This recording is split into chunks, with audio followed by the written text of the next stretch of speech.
안녕하세요. 디지털 핑스입니다. 2022년 2월 16일 방송 시작하겠습니다. 지금 중국의 편파 판정 때문에 논란이 많죠. 반중 감정이 이제 전 세계적으로 퍼져가고 있습니다. 미국이라든지 또 여러 국가에서 중국 자체를 보이콧하고 있는 모습도 계속 보여주고 있는데요. 이번 올림픽이 중국이 어느 정도 세계를 주도하게 되면 어떠한 모양새가 나올지 보여주는 대표적인 예로 보입니다. 중국에 대한 이제 기대와 뭐 그런 것이 많으신 분들도 계실 텐데요. 개인적으로는 중국에 대해서 부정적인 생각이 많습니다. 간단하게 중국의 허위 무술 같은 경우 있잖아요. 예를 들면 뭐 태권도가 중국 것이다. 또 태권도는 실용성이 없다. 그리고 중국은 뭐 모든 무술의 근원이다. 뭐 이런 주장을 하는 부분도 있고요. 무술계 쪽에서는. 이렇게 올림픽을 보시면 중국이 얼마나 불공평하고 자신들만 생각하는 국가인지 알 수가 있습니다. 지난 일들을 보셔도요. 중국은 암호화폐 시장을 이끌어 갔었습니다. 무려 해시파워가 60, 70%에 다다르는 암호화폐 최강국이었죠. 하지만 순식간에 모든 암호화폐를 불법으로 만들어버리고요. 그리고 향후 암호화폐 관련 사업과 거래를 할 경우 처벌 대상이 되게끔 범죄자 취급을 하게 되는데요. 이렇게 자신들의 나라에서 주도를 한 암호화폐를 순식간에 불법화를 시키고 또 순식간에 채굴장을 폐쇄를 시키게 됩니다. 이 모든 것들이 중국의 폐쇄적이고 독단적인 모습을 나타내주고 있습니다. 올림픽만 보셔도요, 특별할 게 없습니다. 이번에 중국에서 올림픽을 한다 할 때 미국이나 또 여러 나라에서 보이콧을 한다고 했습니다. 이번 올림픽만 보셔도요, 중국이 세계의 질서라든지 세계의 경제 시장이라든지 이런 것을 이끌어 가게 되면요, 정말 아무런 공정성이라든지 형평성 없이 좌지우지할 것이 눈에 보입니다. 중국에서 하는 CBDC는 미국에서 하는 CBDC와 이렇게 근본부터 다르다고 이야기 드린 적이 있습니다. 방송으로 설명을 드렸었죠. 중국이 하는 CBDC는요, 이제 중국이 하는 CBDC는 어떤 성격이냐면요, 정확하게 이렇습니다. 중국 역시도 메타버스라든지 NFT에 대한 이런 끊임없는 수요가 있을 거라는 것은 충분히 알고 또 그렇게 계획 중에 있습니다. 하지만 중국에서 원하는 것은 그러한 메타버스 상의 거래라든지 교환하는 그런 부분을 암호화폐를 사용하는 게 아닙니다. 중국에서 개발한 암호화폐로 그런 것을 결제하고 대체하려고 하는 그런 것이 전혀 아니고요. 오로지 중국의 자체 디지털 위안화로만 결제와 거래를 지원하려고 합니다. 암호화폐 산업을 전체적으로 육성시키자는 것과는 전혀 거리가 멉니다.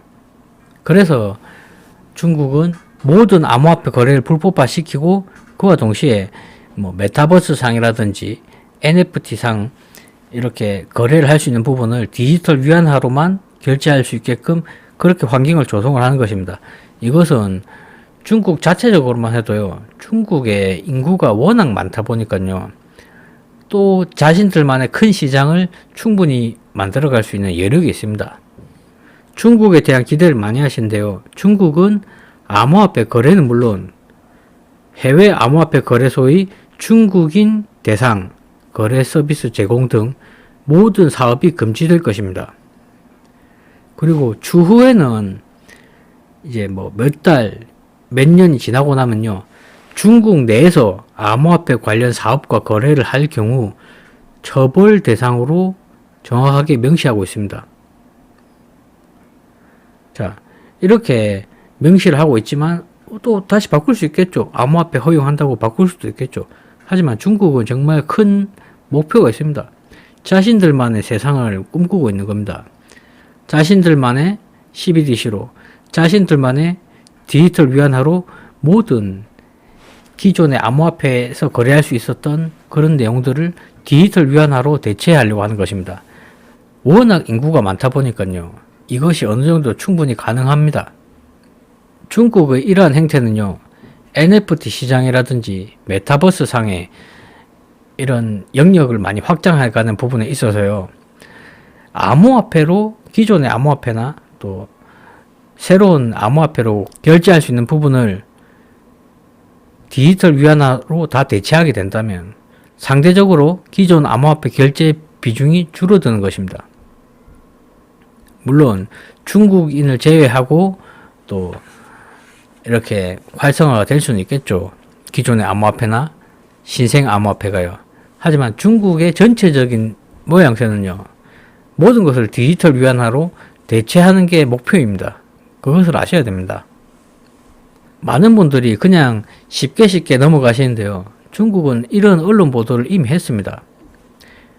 암호화폐 거래는 물론 해외 암호화폐 거래소의 중국인 대상 거래 서비스 제공도 향후 금지가 되고요. 향후 중국 내에서 암호화폐 관련 사업이나 거래를 할 경우 처벌 대상이 되는 겁니다.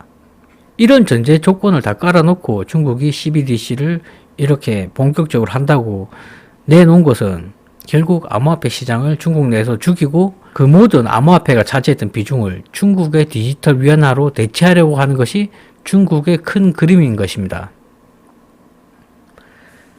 그래서 지난번 방송에 탈중국화 하지 못한 암호화폐는 조심하시라고 방송 드린 것이고요.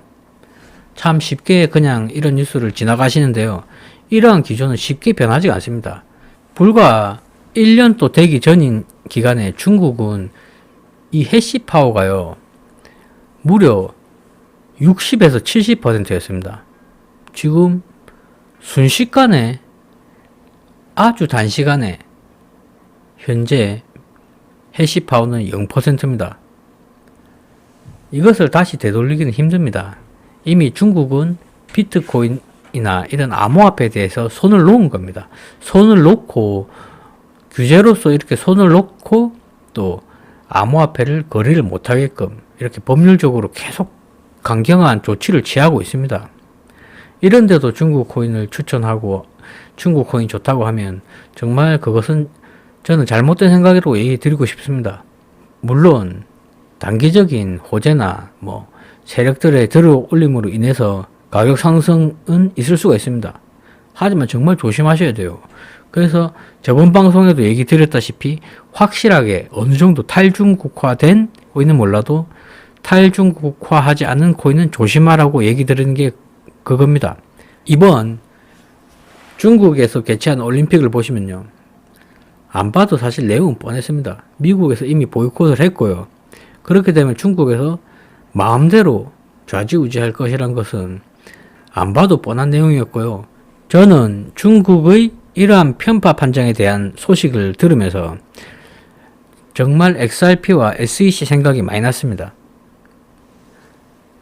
많이 날만도 한 게요. 이러한 편파 판정에 대한 부분이 SEC가 XRP에게 한 것과 다르지가 않거든요. 하지만 중국의 편파 판정에 대한 소식은 전 세계가 주목하고 있습니다. 그리고 XRP 역시도 전 세계가 주목하고 있습니다. 다만 올림픽이 조금 더 큰 타이틀이고요. 암호화폐가 작은 타이틀이지 않습니까? 그 중에서 또 XRP는 더 작은 타이틀이고요. 그래서 관심이 좀 덜한 편인데요. 중국이 SEC와 지금 비슷한 겁니다. 편파 판정을 하고 있는 겁니다. 현재 있는 게리 겐슬러가 편파 판정을 한 게 아니고요. 이전 의장이 편파 판정을 했었죠. 아마 이런 생각을 저만 하는 것은 아닐 겁니다.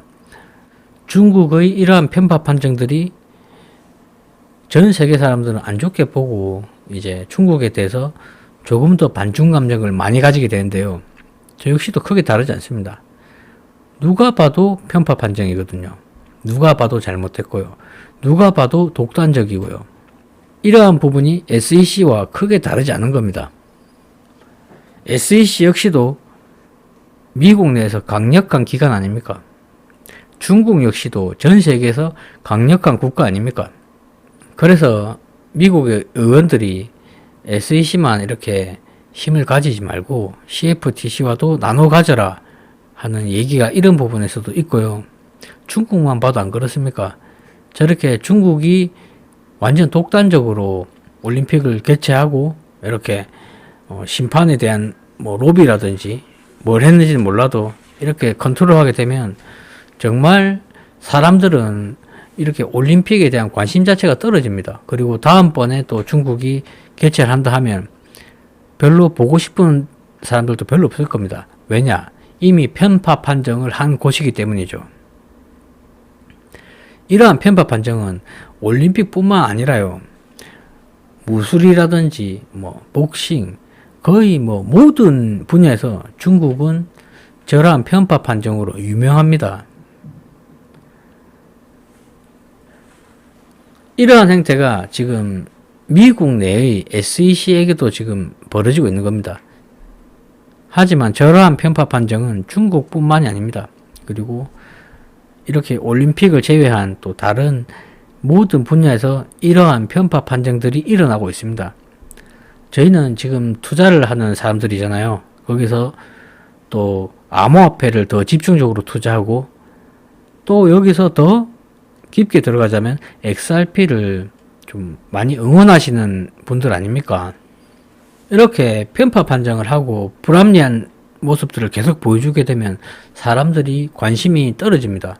관심이 떨어지고요. 물론 편파 판정으로 인해서 조금 더 사람들이 더 볼 수는 있습니다. 하지만 만약에 또 다음 올림픽도 그리고 다다음 올림픽도 또 모든 것을 중국이 단독적으로 계속 10년이고 20년이고 개최를 한다 생각해 보십시오. 누가 올림픽을 보겠습니까? 어차피 결론은 지어졌다 생각할 것인데 누가 올림픽을 보겠습니까? 올림픽 자체의 가치가 없어지는 겁니다. SEC도 똑같습니다. 이미 대다수의 투자자들이 SEC가 XRP를 편파 판정했다고 그렇게 생각하고 있습니다. 이더리움을 밀어주고 XRP를 짓눌렀다고 다 생각하고 있습니다. 어떠한 판결이 나든 간에 XRP가 소송에서 만약 지더라 하더라도 사람들은 SEC의 편파 판정에 대한 기억을 절대 지우지 못할 겁니다. 그게 지금 똑같다고요. 이렇게 SEC와 XRP 소송이 XRP의 패소로 끝난다면, 안 좋은 방향으로 끝난다면 사람들은 암호화폐에 대한 신뢰 자체가 많이 무너져 버릴 겁니다. 그렇다면 암호화폐에 대한 이런 규제 상황이나 이런 믿음들이 많이 사라져 버리게 되어 있습니다. 그러한 부분에서도요, 저는 XRP가 반드시 승소를 해야 된다 생각하고 있고요. 저 역시도 XRP가 패소를 하거나 안 좋은 결과로 방향성이 나온다면 암호화폐에 대한 이런 부정적인 시각이 좀 생길 수도 있을 거라 생각 들고요. 아무리 가는 시장이라 하더라도 중국처럼 저런 식으로 해버리면 관심은 정말 많이 떨어질 거라 생각합니다.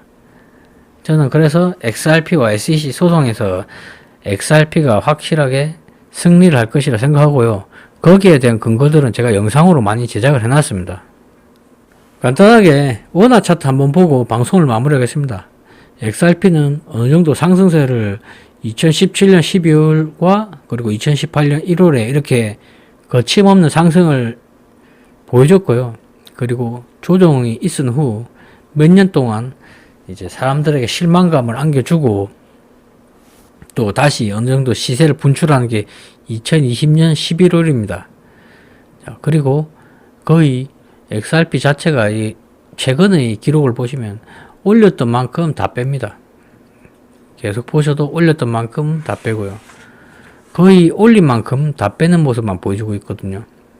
어느 정도 1달러 부근에서 10달러로 상승을 해준다든지 뭐 그런 모습은 아직 보여주지 못하고 있고요. 이러한 움직임들이 저점에서 사서 고점에서 매도를 하는 그런 것도 가능하겠지만 현재까지는 크게 시세 분출이 없습니다. 시세 분출이 없고 이러한 움직임 속에서는 정말 장기 홀드하지 않은 이상은 수익보다는 손실이 많을 수밖에 없는 코인입니다. 현재까지. 투자라는 것이 1년이고 5년이고 10년이 지나도 꾸준한 우상향을 보여줘야지 이상적이라고 할 수 있거든요. 이제 세 번째 사이클의 절반 정도 오고 있습니다. 어느 정도 시세 분출이 일어나는지 한번 지켜봐야 될 것 같습니다. 저도 그러한 시세 분출을 기다리고 있고요. 이상 방송을 마치겠습니다. 시청해 주셔서 감사합니다.